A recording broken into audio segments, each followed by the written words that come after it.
much I'm just getting caught up in things you never meant me to. All that this world could offer will never satisfy me like just being with your father. I don't think that's good. I feel like if you want to be married, if you want to be in a romantic relationship, you got to be willing to go outside.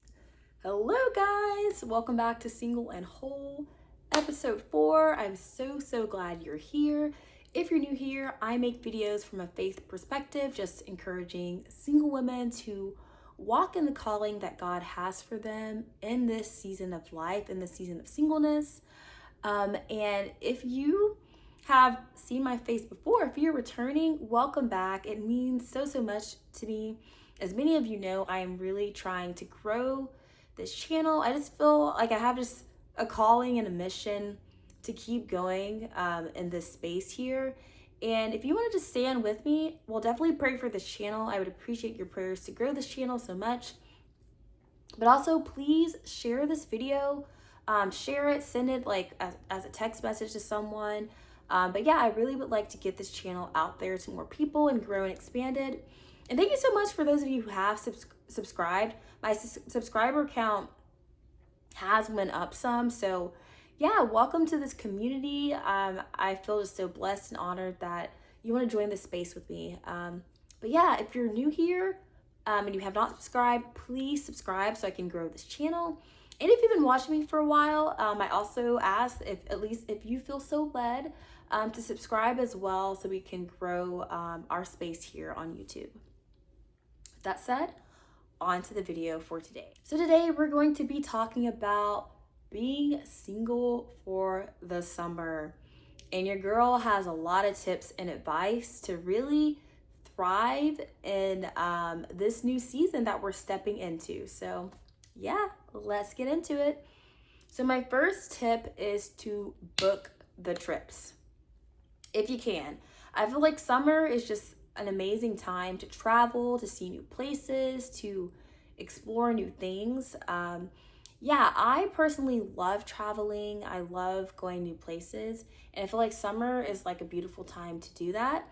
And you know, the trip doesn't have to be big. Like if you want it to be big and you financially are able to have a big trip, I would say go for it, send it, do it. Yeah, like if you want to, book the trip that you've always been wanting to, you know, like Switzerland or Spain or whatever you feel comfortable doing. And definitely do that if you feel good about doing it and if you have the means to do it. However, also, you know, a trip doesn't have to be out of the country. It can be somewhere that's up the road even. I've had several road trips that have been amazing, and it's been such a good experience to bond with the friends I took the road trip on. So no matter how big or how small, I feel like a trip is just a great way to build new experiences. So I would say definitely take the time, book the trip. And tip number 2 is to focus on your love life. Now I know here lately I've mainly just been talking about singleness and navigating that, and I plan to continue to do so, but also your girl wants to talk a little bit about dating. So yeah, dating is a subject that is near and dear to my heart because for so long I did not know how to date and I did not date. Yeah, dating was kind of a little bit scary to me just because I mentioned this before, but you know, I grew up with like really strict parents, and then I'm also just very much so a rule follower. And for so long, I've had all these ideas of, you know, like men only want one thing. Oh, I can't think about men in that way. Oh, like I just have to like kind of, I can only hang out like with my girlfriends, and I, you know, don't need to. That's just something for so long I didn't allow my mind to even think about, you know what, like I really I'm attracted to men, and eventually, you know, I do want to get married, and eventually I would like to be in a romantic relationship. Just for so long I didn't allow myself to acknowledge that And in actuality, that's a very real thing that most women want, and it's not weird, or it shouldn't be seen as something that's weird or uncomfortable. Like, it's just human to want eventually to have a romantic companion. So we are going to talk about it here. So I think summer can be a really good time to focus on your love life and dating, especially, if you're in a situation like where you work for like a school, like you're a teacher, or you do something like that. As you know, in the summertime, you are off. And, even if like you, I guess, work like a regular job where like your hours are still the same. I mean, I don't know, but I've talked to other people, just the vibes feel different in summer. It's just even though maybe your job is the same and life is business as usual, for whatever reason, like mentally, summer just feels like a different headspace to me and to many other people than all the other seasons, than fall, winter, and spring. So people just typically, like, it's warmer, it's hot outside, there's more events, there's more going on. I think people have the desire to go out more. And because of that, that is a good way to, you never know, potentially run into someone who could potentially be your future husband. I mean, you don't know. Obviously, you don't want to put too much pressure on these things.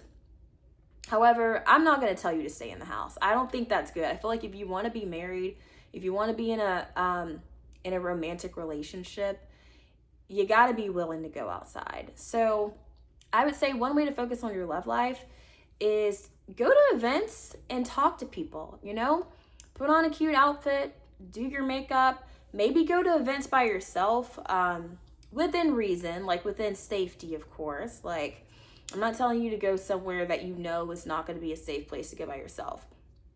However, like, I mean, I know my mom watches these videos, but I go to places by myself, like within reason though. Like, I like to go to run clubs and things. And yeah, that's one place that I typically go. I do invite people, but sometimes people can't come. So it's one thing I like to just do for myself because I like running. And I do like community. I like meeting new people. And run clubs have been like a good place for me to do that. However, these also events can be good places where a lot of people are single and they're looking for relationships. So think about what you like to do. And I would say go to those places alone and strike up conversations with people. Talk to people, smile at people, have open body language. And that's, I would say, if you put those things in place, that's setting you up for, I would say, one, like men possibly approaching you. Because, and I used to do this, so like no shade to anybody who also does this. Obviously, like, sometimes we don't look the most approachable. If your head's down in your phone, and if you're not making eye contact with people, and if your body is closed off, people in general, like not just men, but people typically won't feel as comfortable coming up to approach you and to talk to you. However, if like you have a smile on your face, like you have a open, warm body language, open, warm posture, then people naturally kind of like gravitate towards that energy. So I'd say if you do that and you are looking to, to mingle and to connect with people and to like possibly get asked out on a date, if you implement that, I feel like your likelihood of that is going to go up. Okay, so do those things, but also you got to be willing, and I know this might be hard for some people, but you got to be willing to go to spaces where also men frequent. Now, like, I understand a lot of us like have our girlfriends, and that's fine. Like, we should keep our girlfriends. But if we're only going to like Pilates and like shopping with the girls and getting our nails done and this and that, like, those aren't places typically that men frequent, like you're probably not gonna like run into men there, so yeah, you gotta be, if you want a man, you gotta be willing to go to the places that they're at. So think about, what is it that you like to do? Do you like sports? Do you like art exhibits? Think about things that are going to be co-ed. You don't have to like just go in where like, yeah, don't do this. Don't go in obviously like where a bunch of men are and just like be the only woman there. I'm not asking you to put yourself in a space like that, but I'm saying be willing to go to things that are co-ed.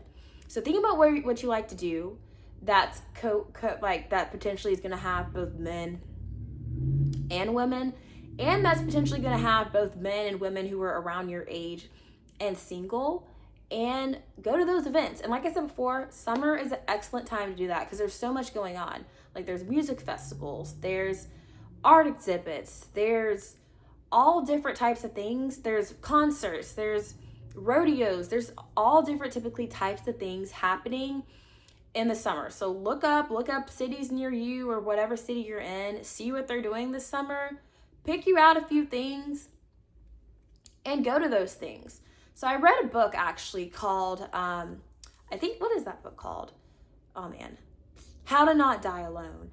And that book was so good. Like, I feel like if you're like me and like you don't know how to date, but you want to date in like a practical way, you want to understand the practicality in this, read that book. I listened to it on audiobook, and honestly, I feel like, I don't know, it's one of the best books, probably. Like one of the top best books I've probably honestly ever read. I know that's saying a lot, but like, just the advice in it is so solid. The way it's told is just in a very personable way. But it's a really good book. I would highly recommend it. But one of the things the author says in that book is basically what I said before, is if you're wanting a partner, you got to think about A, what are events that I like to go to? And B, what events am I likely going to meet potential suitors at? And so it's like a kind of like a graph. So basically, if you like an event, like that's awesome. But if you like an event, and like I said before, if it's like something like Pilates, yes, you like the event, so it scores high here.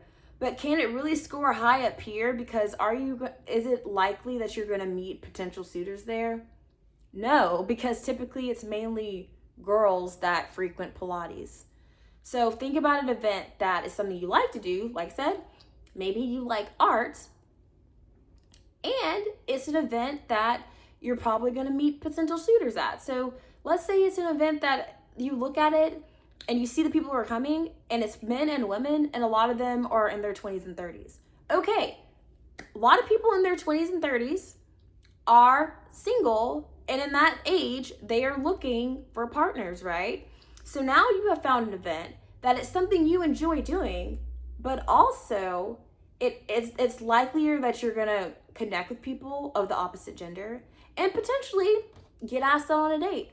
So she basically recommends going like to 2 events like that a month, just to like increase your likelihood of running into potential suitors, and maybe even running into your spouse. I don't know. I wonder how much I'm just getting caught up in things you never meant me to. All that this world could offer will never satisfy me like just being with your father. Oh, it's the way the birds fly across the sunset sky. I feel like you did it for me. It's the way your love feels. It's the way that I hear all of creation singing with me. It's the way the fruit grows and knows when to let go. And it's time again for a new season. I feel like you did it for me, yeah. What was it like the moment that you spoke and everything?